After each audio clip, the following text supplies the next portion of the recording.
Livro do profeta Isaías, no capítulo 14.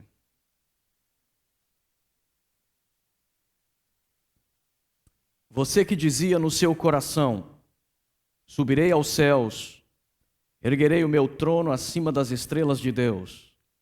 Eu me assentarei no monte da Assembleia, no ponto mais elevado do Monte Santo.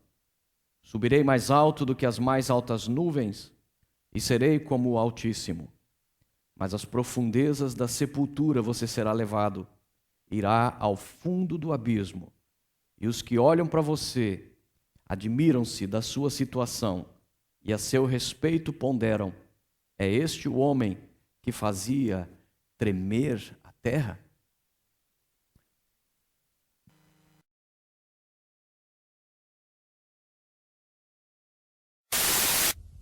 I did it. I am God! I'm God. You ask me if I have a God complex? Let me tell you something. I am God. I am God. I am... Look, if I'm God, what does that make you? Well, we always see in others what we see in ourselves. I am God.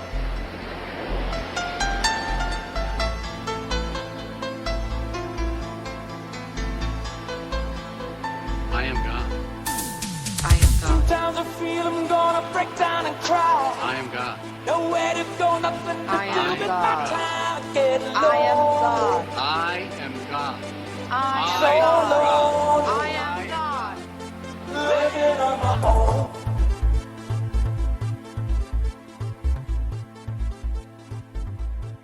Living on my own.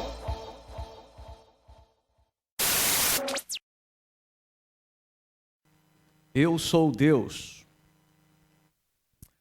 Com esta frase, um homem muito importante, César Tito Flávio Domiciano, imperador de Roma, no ano 90 depois de Cristo, compareceu diante do Senado romano e diante da nobreza daquele país, daquele império. Ele disse: eu, Flávio Domiciano, a partir de hoje me declaro Deus. A partir de hoje eu devo ser adorado por todos no Império Romano. E assim começou a adoração ao imperador ali no antigo Império Romano. Nós olhamos esse vídeo e parece tolice, nós olhamos e parece gente desvairada. Quem é que vai afirmar que é Deus? Mas nós vamos descobrir que, na verdade, há muito mais pessoas que pensam desta forma do que simplesmente alguns atores se apresentando nos seus filmes. De fato, muitas pessoas, eles têm uma visão tão deturpada de si mesmos ou da humanidade que provavelmente vão ficar chocados com o que a Bíblia tem para dizer sobre nós mesmos. Por isso nós queremos falar nesta noite sobre o tema Bad to the Bone, a verdade sobre você. É uma verdade que muitos preferem ignorar. E por isso tantas pessoas se juntam a estas pessoas que saem por aí declarando coisas absurdas como que são Deus. Kim Jong, segundo o imperador da Coreia do Norte, hoje é adorado na Coreia do Norte como Deus. Na música não foram poucos os astros que se declararam deuses ou foram chamados de deuses por seus fãs. Escritores e o próprio povo, o próprio povão, confirma este mesmo senso de que são tão elevados em seu valor, tão elevados em sua capacidade, que se equiparam a Deus. Há uma verdadeira fé no homem, há uma verdadeira fé na humanidade nos dias modernos. Uma fé muito otimista, muito otimista. A Bíblia, ela vai falar para nós um ponto muito importante. Qual é a visão de Deus sobre o ser humano? Lembre-se que o foco principal desta mensagem, ela faz parte de uma série sobre os fundamentos do cristianismo. Nunca perca isso de foco durante essas mensagens. O que realmente o cristianismo ensina? E nós já vimos até aqui que o fundamento do cristianismo é a Bíblia. Se nós não crermos na Bíblia, ou se nós desconfiarmos da Bíblia, não existe mais base para o cristianismo. Mas nós vimos que a Bíblia ela tem todas as credenciais de um livro divinamente inspirado, como nenhum outro, não se equipara de forma alguma a nenhum outro. Por isso ela tem autoridade para nos falar, para nos ensinar tudo aquilo que nós precisamos em matéria de fé e moral. Neste otimismo desta fé no ser humano que é tão demonstrada hoje em dia pela mídia, pelas músicas, como nós já mostramos aqui, nós vemos a ideia de que o homem é essencialmente bom. O ser humano é essencialmente bom. E por ser bom, por natureza, então tudo que ele precisa é se concentrar nesta bondade própria, se concentrar nos seus valores próprios, e ele então vai alcançar todo o seu potencial. Um cantor, creio que brasileiro, chamado Alexandre Sancor, numa das suas músicas, ele expressa esta visão otimista sobre o homem. Ele disse: somos deuses, somos livres, eternos aprendizes, somos força, somos sol, somos luz, somos lua, somos terra, vida eterna, pratiquemos o amor de Jesus. Somos deuses. Nos anos 70 e 80, o mundo cantava a plenos pulmões as músicas do Queen, juntamente com outras letras dos roqueiros da época, onde afirmavam frases de autoafirmação do tipo: "We are the champions, my friends, and we'll keep on fighting to the end. We are the champions, no time for losers. Because we are the champions of the world." Nós somos os campeões, meus amigos. Nós somos os campeões. Vamos continuar lutando até o fim. Não temos tempo para perdedores, porque nós somos os campeões do mundo. Outra canção deles dizia: somos nascidos para ser reis, príncipes do universo. Tenho o seu mundo em minha mão. Meu poder está em minha própria mão. E multidões cantaram estas músicas. Multidões tomaram isso como a filosofia da sua vida. É isso que nós somos. Nós somos deuses. Nós somos campeões, vencedores, príncipes do universo. Nós somos bons em essência.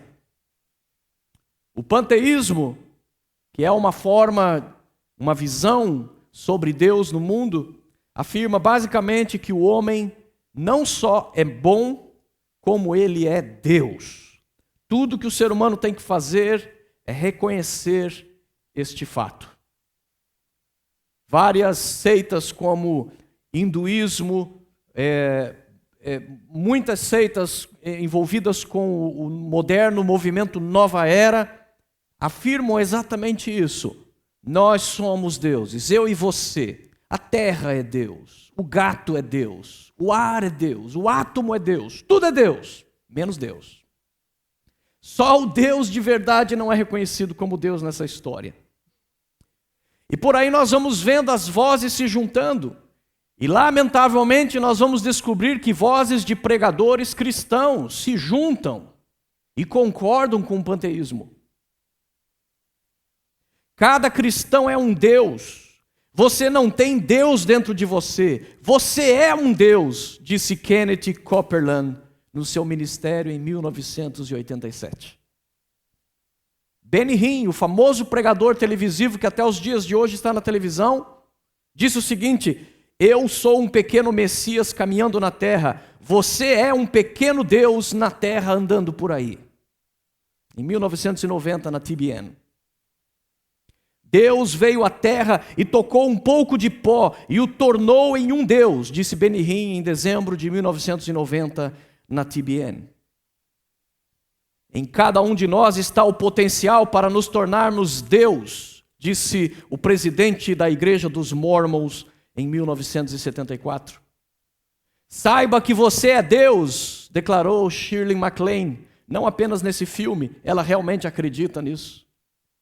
E ela diz para você que você deve acordar para a realidade de que você é um Deus, você é uma deusa.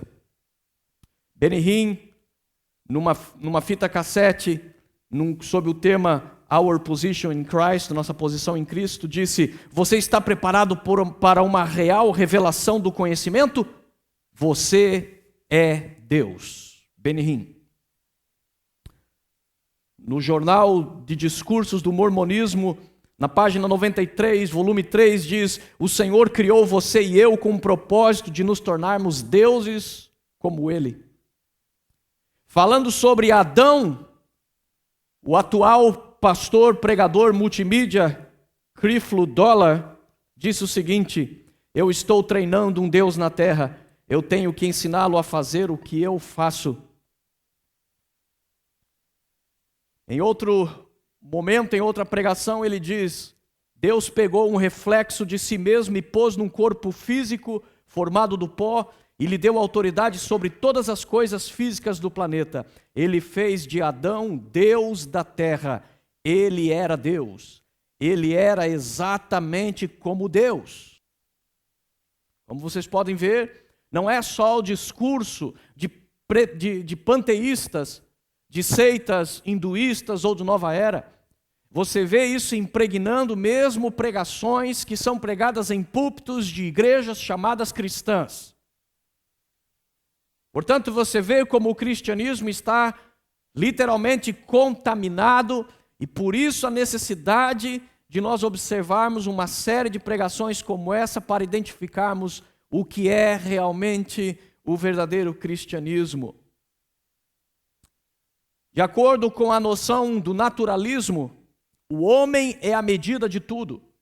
O naturalismo é praticamente a fé, a religião, a visão de mundo dos cientistas, dos alunos de faculdade. Ela é praticamente a visão de mundo dos intelectuais. Esqueça Deus. Deus não existe. O homem é o próprio Deus. O homem é a medida de tudo. A ciência eliminou a necessidade de Deus. Não precisamos mais de Deus, é o que diz o naturalismo. O naturalismo afirma que o homem, ele é produto do seu ambiente. Porque o naturalismo acredita que o homem é fruto da evolução. Eles acreditam que o homem é fruto de uma imensa e contínua cadeia de acidentes biológicos que foram transformando o ser humano naquilo que ele é hoje. Um dia você já foi uma simples ameba. Basicamente é o que diz o evolucionismo. Um dia você foi um animal rastejante. Só que você evoluiu e hoje você é o ser humano. E a evolução deve prosseguir o seu curso, acreditam eles. E nos próximos milhões de anos seremos diferentes do que somos. O evolucionismo, impregnado no discurso do naturalismo, afirma que o teu comportamento é fruto dessa evolução.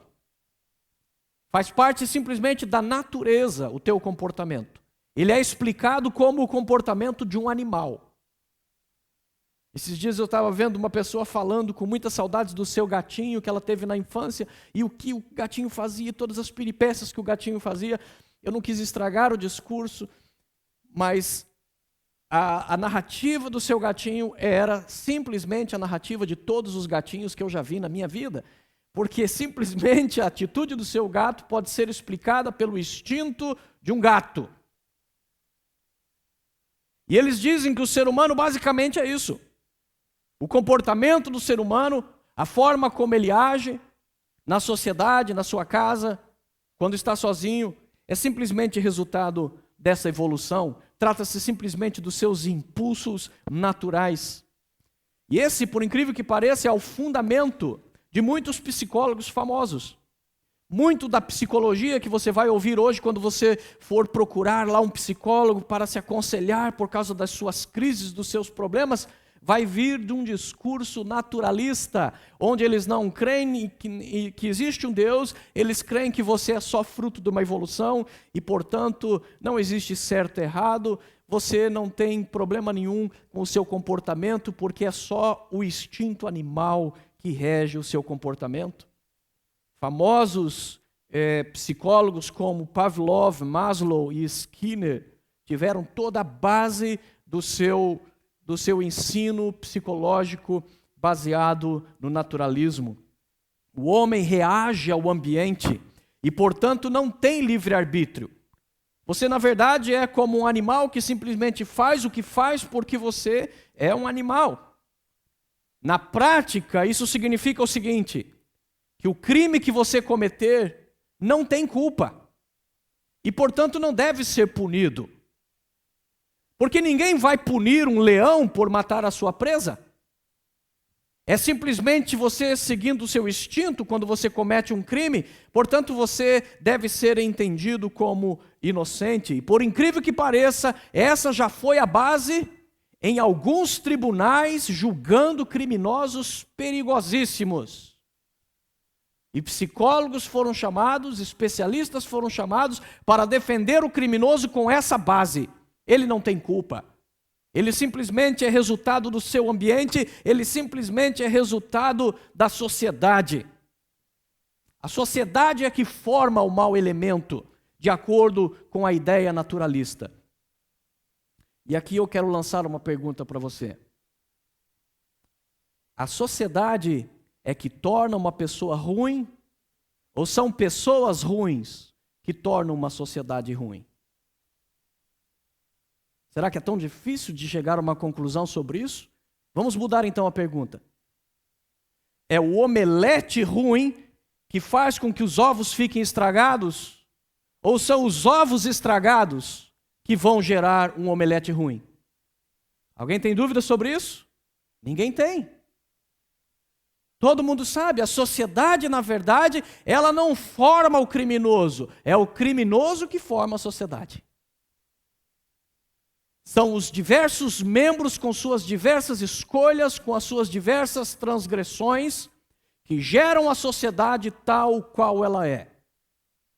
E quando nós reclamamos, por exemplo, da corrupção dos nossos líderes, a corrupção dos nossos governantes, já sabemos da máxima que existe de que o povo tem o governo que merece. Por quê? Porque quem é que coloca esses líderes lá? Somos eu e você. Somos nós. O marxismo, o comunismo, o socialismo, o ateísmo e o humanismo são exemplos desta visão naturalista do universo. De que o homem é a medida. O homem é tão bom que ele não precisa de Deus. O homem está tão evoluído, ele é tão sábio, tão inteligente, ele está tão acima de todas as coisas no universo, que ele pode agora ser a medida de tudo. E de fato, na década de 30, mais precisamente no ano de 1933, os humanistas escreveram o primeiro manifesto humanista. E neste manifesto humanista, eles começaram a expressar a não necessidade de nenhuma religião, nenhuma fé no sobrenatural, porque o homem é autossuficiente. O homem não precisa de mais crendice nenhuma, o homem não precisa de nenhum auxílio sobrenatural. Na verdade, eles afirmam que não existe o sobrenatural. E então eles começam a dizer dos planos que eles têm para a humanidade e de como a humanidade vai triunfar, de como a humanidade agora está no auge da cultura e eles vão progredir e vão se desenvolver e está à frente de nós uma sociedade magnífica, utópica. O grande problema é que eles criaram esse manifesto humanista no ano errado. Porque foi só eles lançarem o Manifesto Humanista, estourou a Primeira Guerra Mundial. E todo o otimismo que havia nesse Manifesto Humanista caiu por terra. Porque a Primeira Guerra Mundial trouxe à tona toda a barbárie que existe na natureza humana, toda a violência que existe na mente humana, toda a capacidade de destruição que existe na sociedade, nas pessoas inteligentes. Quando foi então redigido o segundo manifesto humanista, ele já não era tão otimista, continuavam não crendo em Deus, mas ele já não tinha o tom colorido, o tom de esperança para o futuro que o primeiro manifesto humanista tinha. De acordo com o naturalismo, há uma tendência para o progresso. Porque pare para pensar, na visão naturalista, a gente já foi muito inferior do que a gente é hoje. Nós fomos animais irracionais e fomos evoluindo e agora nos tornamos seres humanos e agora já fomos à Lua, já estamos planejando ir para Marte. Ninguém segura o homem. É o mesmo discurso quando foi feita a Torre de Babel. Quando Deus faz um comentário irônico, ele diz: o ser humano agora está construindo essa torre e não há mais limites para o que ele possa fazer. É claro que há limites, Deus sabia disso. Porém, o problema é que o ser humano não sabe desses limites. E ele acredita que ele vai prosseguir evoluindo, ele vai prosseguir melhorando e se aperfeiçoando. A questão é, se o naturalismo estiver certo, então, pela lógica, nós deveríamos ser bons e estar melhorando a cada dia. Toda a humanidade, todos nós, deveríamos ser verdadeiramente, essencialmente bons. E com o passar do tempo, teríamos que cada vez estar melhorando. Afinal de contas, estamos evoluindo. Afinal de contas, estamos crescendo. Na religião, nós vemos, por exemplo, a crença da reencarnação. No espiritismo kardecista, no espiritismo hinduísta, a ideia de que o ser humano, ele, quando morre, ele vai voltar à vida numa outra forma para pagar pelo seu karma, para pagar pelos seus erros da vida passada. E então, de reencarnação em reencarnação, como ele está sempre pagando pelo pecado da vida anterior, ele estará evoluindo, estará se tornando cada vez melhor. No espiritismo kardecista é ensinado que, de fato, o ser humano vai chegar até a posição de Jesus, que, segundo eles, é o espírito mais evoluído, que já encarnou tantas vezes, já reencarnou tantas vezes, que agora atingiu a posição que ele tem de espírito mais evoluído. Nesta mesma lógica, o diabo é o espírito mais bruto e ele um dia também vai chegar a ser como Jesus. Mesmo que leve um tempão, mas ele vai chegar à perfeição. A falha com esse método, com esse pensamento é muito simples. Se a reencarnação fosse verdade, então o mundo, da mesma forma que o naturalismo pensa, o mundo já era para ser um paraíso. Afinal de contas, são quantos milhares de anos de reencarnações? As pessoas deveriam estar melhorando, a sociedade deveria estar cada vez melhor, a sociedade deveria estar chegando no auge. E quando vieram somente no século XX as 2 guerras mundiais, isso acabou com a esperança de muita gente. Quando Albert Einstein foi perguntado sobre como seria a terceira guerra, agora que ele, com sua fórmula, com sua teoria da relatividade, conseguiu levar outros cientistas a criarem a bomba atômica, Einstein respondeu da seguinte maneira: eu não sei como será a terceira guerra, a quarta eu tenho certeza, a quarta guerra mundial será só com paus e pedras, porque não vai sobrar nada. Não vai sobrar nada da terceira. É para isso que está caminhando a humanidade. A humanidade não está evoluindo. as reencarnações que supostamente deveriam estar transformando a pessoa em pessoas cada vez melhores, não está acontecendo.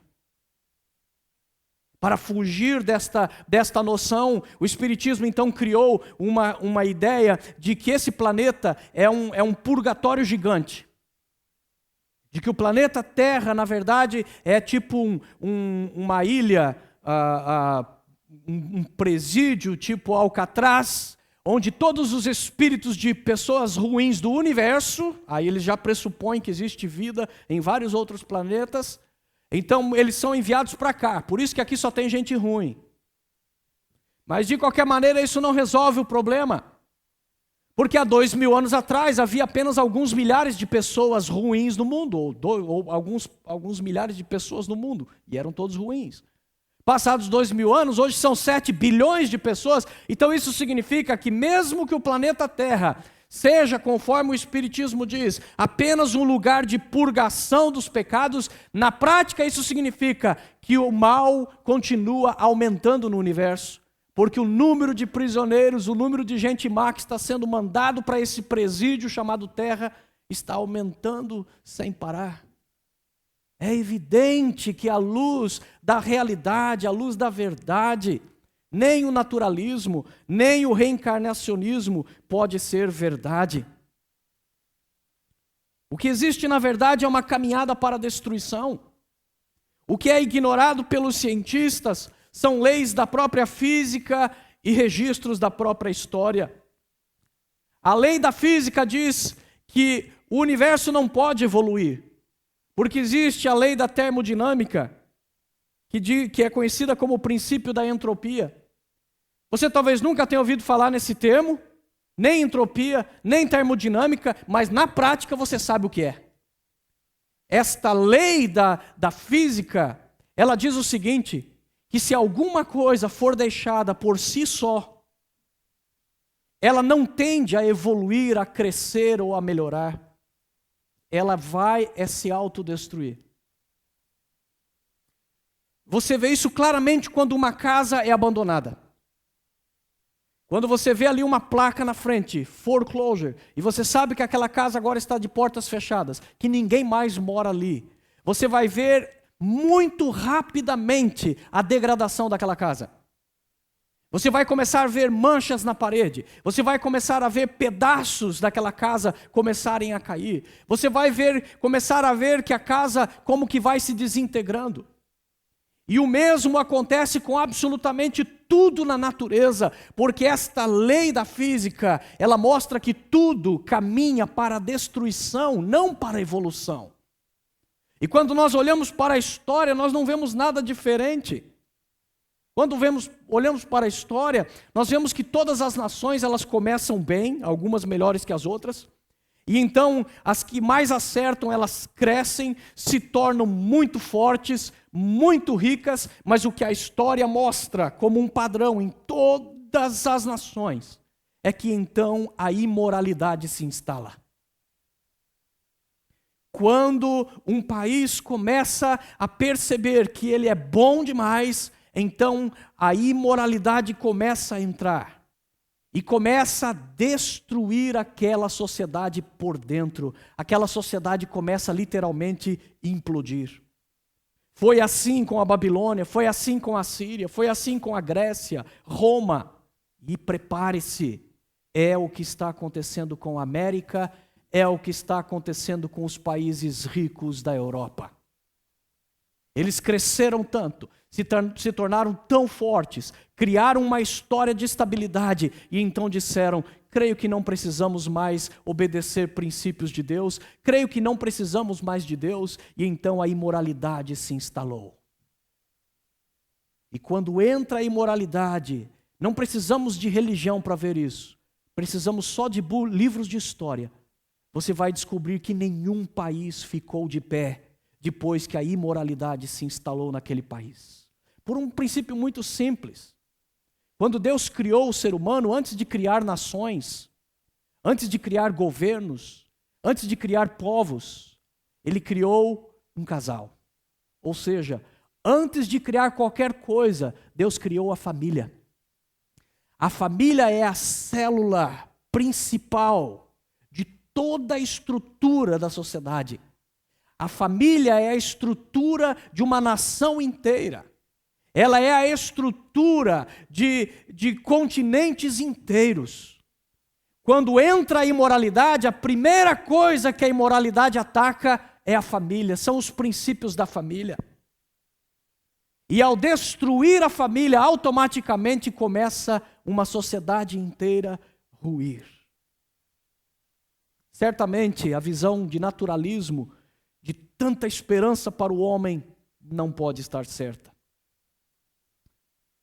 Sabe quando você acha que está tudo bem, você apenas começou com uma leve tosse ou uma leve dor de cabeça, mas você olha no espelho e se diz, não, eu estou bem, estou bonitão, estou gordo, não estou com os olhos amarelos, estou muito bem.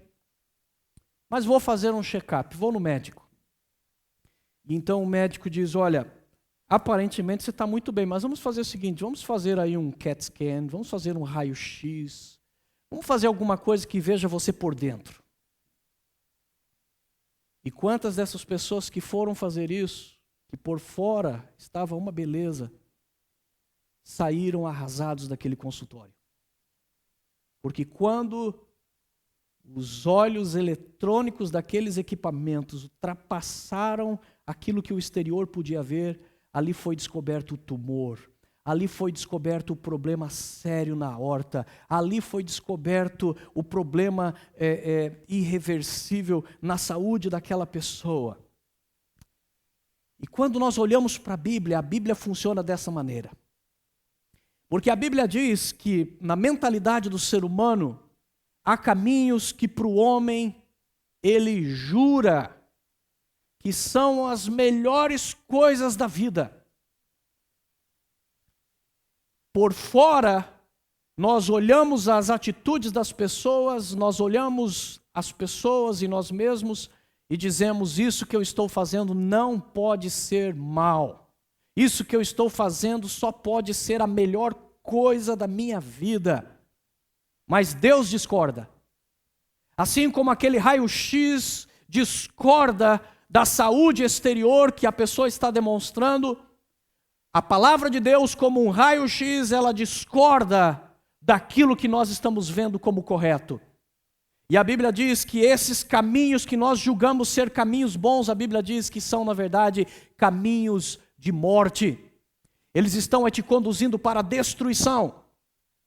Eles estão te destruindo por dentro, eles estão te destruindo como pessoa, eles estão destruindo tua alma, teu corpo, tua moral, tua família, teu emprego, eles estão destruindo tua vida e estão destruindo tua eternidade. Mas a maioria das pessoas não vê desta forma. Mas por isso nós estamos falando sobre fundamentos do cristianismo. Como fundamento do cristianismo, nós não nos guiamos por acho, penso.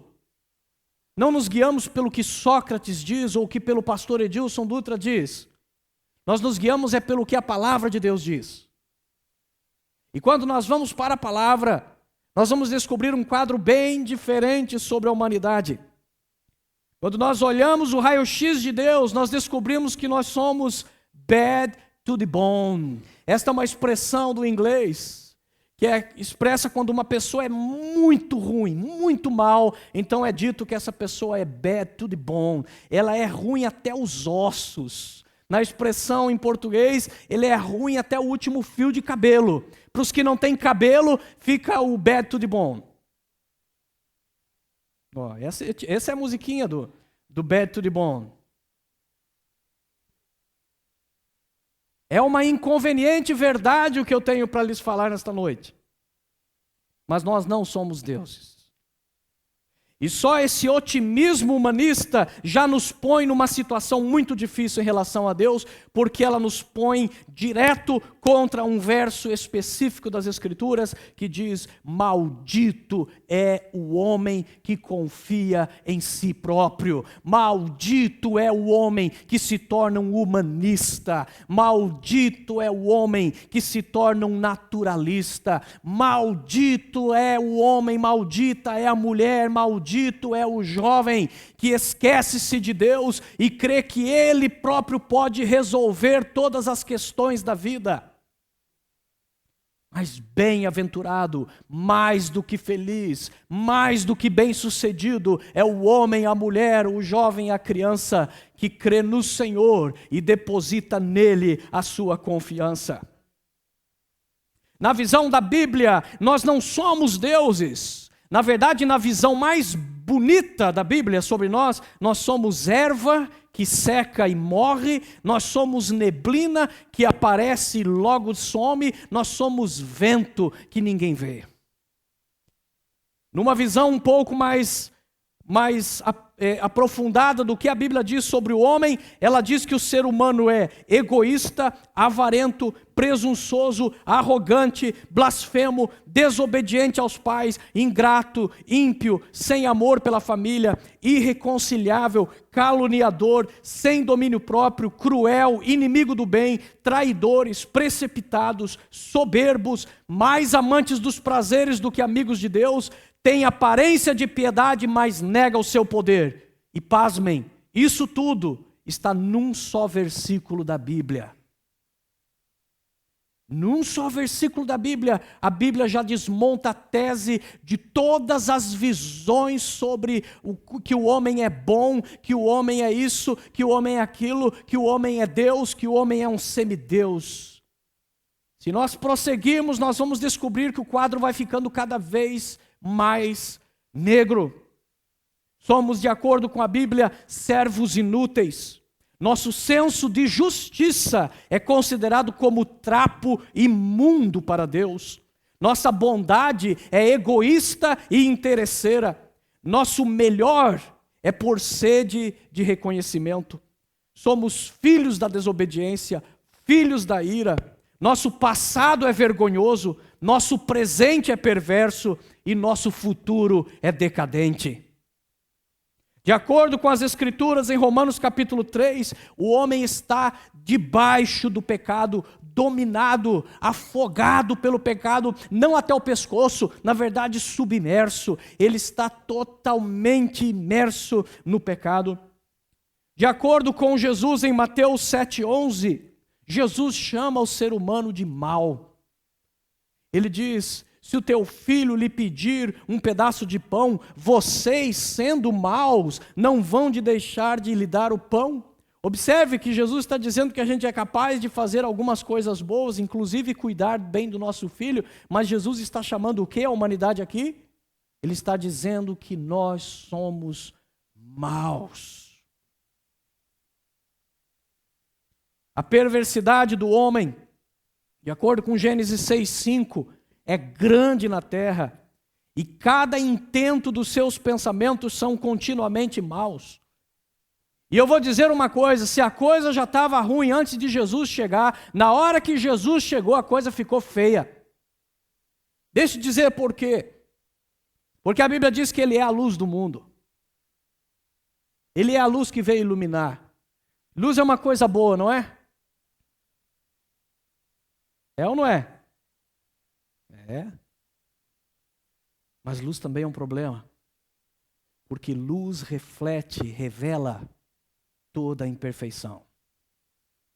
E quando a luz do mundo chegou à terra, a coisa já era feia. Mas Ele multiplicou a nossa possibilidade de ver o quanto nós somos maus. Porque se antes haviam leis que diziam que o adúltero estava cometendo pecado, o homem que cometesse adultério, a mulher que cometesse adultério estaria cometendo pecado, Jesus multiplicou isso por um número incalculável de possibilidades quando Ele disse: é isso que diz a lei, mas o que eu digo agora é o seguinte. Olha só como Ele é uma luz muito mais forte. Ele diz: eu agora te digo o seguinte: basta um homem e uma mulher pensar, basta um homem e uma mulher desejar uma outra pessoa com segundas intenções no seu coração, ele já é um adúltero. Aí a coisa ficou feia. Quando a luz veio ao mundo, ela revelou toda a malignidade da humanidade. 1 João 3,10 mostra que essa malignidade, ela é tão séria que algumas pessoas chegam a ser chamadas na Bíblia de filhos do diabo.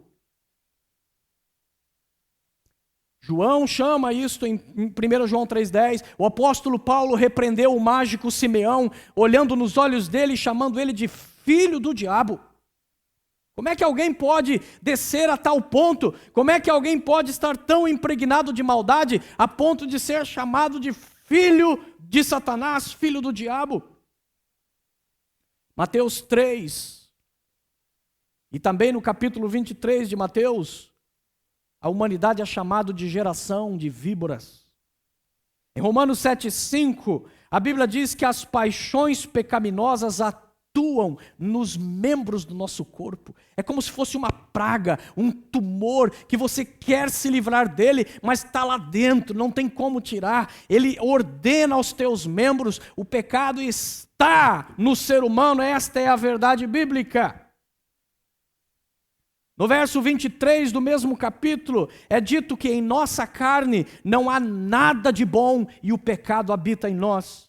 No verso 18 e 19, a Bíblia diz que é tão forte esse domínio do pecado, é tão forte esse domínio do diabo sobre o ser humano, que o bem que você deseja fazer, você não consegue, e o mal que você não quer fazer, quando você vê, você já fez. E é só olhar no espelho para você ver se esse verso não é verdade. Eu sei o quanto esse verso é verdade na minha vida. Portanto, o diagnóstico do raio-x que nos foi mostrado é que nós sofremos de um problema chamado depravação humana. A doutrina da depravação total, ou da total inabilidade, é ensinada nas Escrituras, é ensinado no verdadeiro cristianismo. Essa doutrina diz que toda a humanidade, como consequência do pecado, são nascidos moralmente corrompidos, são escravizados pelo pecado, vivem em inimizade contra Deus e são incapazes de agradá-lo ou mesmo de conseguir voltar-se para ser salvos. Eu não tenho habilidade nem de buscar minha própria salvação. Isso na prática significa que se eu for deixado por mim mesmo, sem a intervenção de Deus, eu nunca vou chegar ao arrependimento.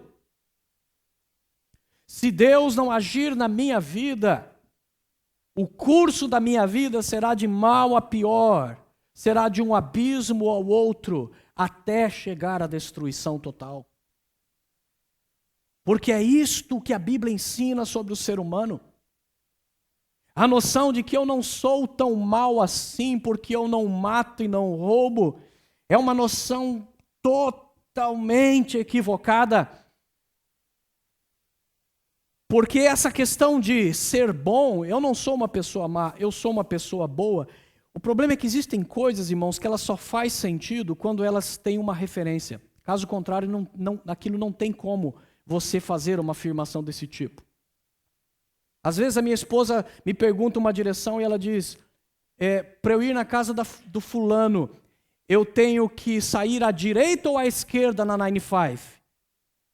E eu falo, I don't know. Eu não sei, porque eu tenho que saber em que direção você está indo para eu poder dizer se é direita ou esquerda. Está faltando uma peça nesse pedido. É tipo dizer que o Léo é maior. Essa frase está incompleta. O Léo é maior, falta o quê? A referência. O Léo é maior do quê? O Léo é maior do que o Philip? Então nós podemos concordar, ele é maior que o Philip. O Léo é maior que o polaco? De jeito nenhum. O Léo é menor que o polaco. Ou seja, determinadas afirmações, para elas terem validade, não basta você simplesmente afirmar sem mostrar o ponto de referência. O grande problema quando nós afirmamos eu não sou uma pessoa má, é que está faltando o ponto de referência. Quando você diz que você não é uma pessoa má, você está se comparando com o quê? Qual é o teu ponto de referência? E o ponto de referência vai fazer toda a diferença nessa história. Porque se eu me comparar com Hitler, eu sou Madre Teresa de Calcutá. Mas se eu me comparar com Madre Teresa de Calcutá, eu sou Hitler. Porque o ponto de referência muda tudo. O grande problema quando a gente diz eu não sou uma pessoa má, é porque a gente sempre está se comparando com alguém pior do que a gente. Por isso a gente olha e diz, eu não sou mau, eu sou bom. Agora o grande problema é que na Bíblia, você sabe qual é o padrão de medida? Quando você vai para auferir uma balança, aquela balança ela tem que ser medida com pesos oficiais.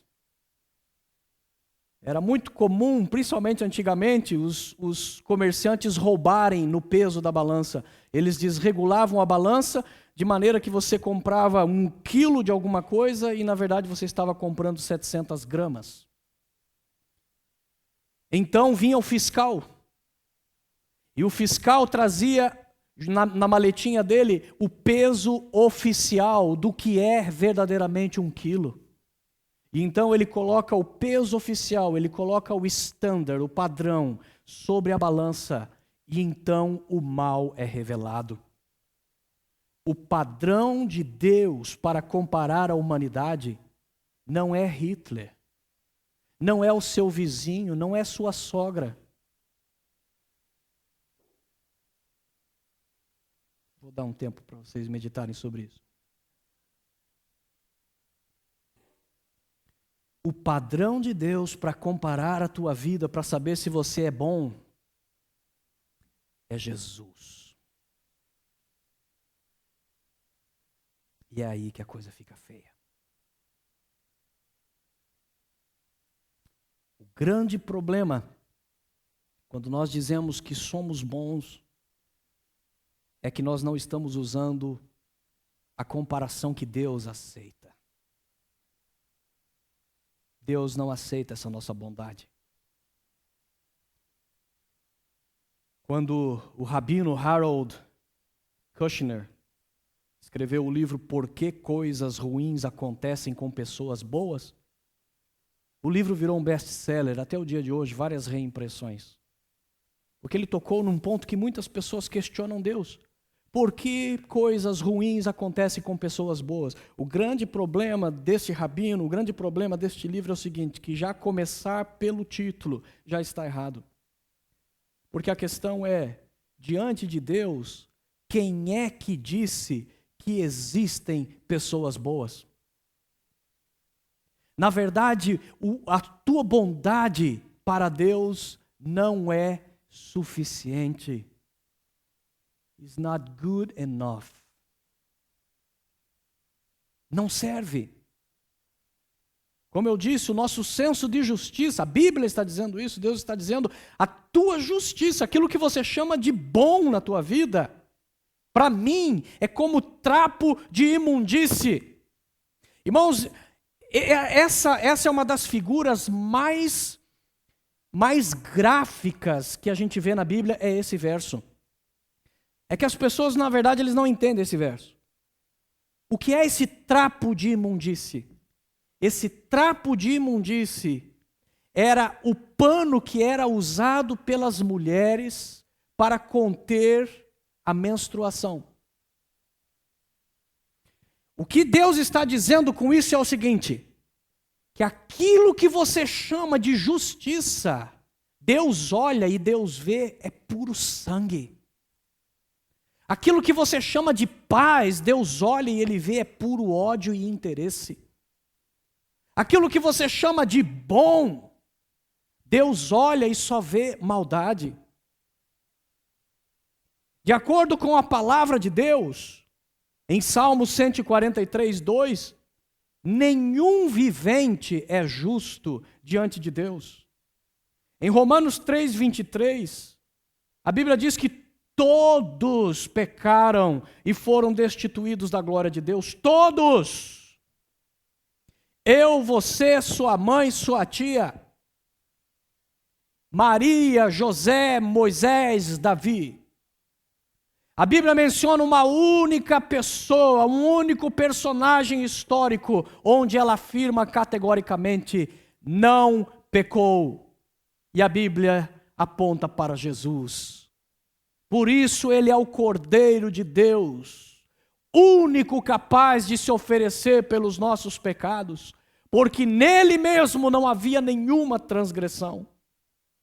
Mas fora ele, todos pecaram.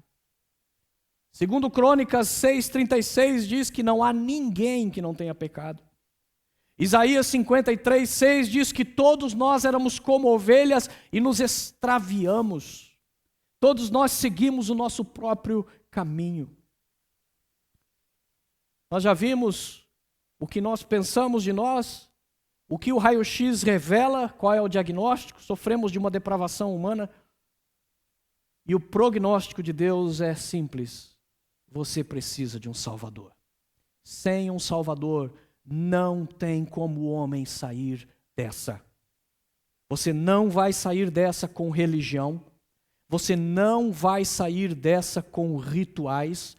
Você não vai sair dessa ajudando casas de caridade. Você não vai sair dessa simplesmente adotando crianças de rua. Porque nada disso é bom o suficiente para anular o teu pecado, a malignidade do ser humano diante de Deus. A única maneira é nós confiando que Deus irá prover a forma de escape e agarrar esta única forma de escape como a única chance das nossas almas e das nossas vidas. O que a Bíblia realmente diz sobre o homem? Gênesis 1:26 diz que Deus criou você, que Deus me criou à imagem e semelhança dele.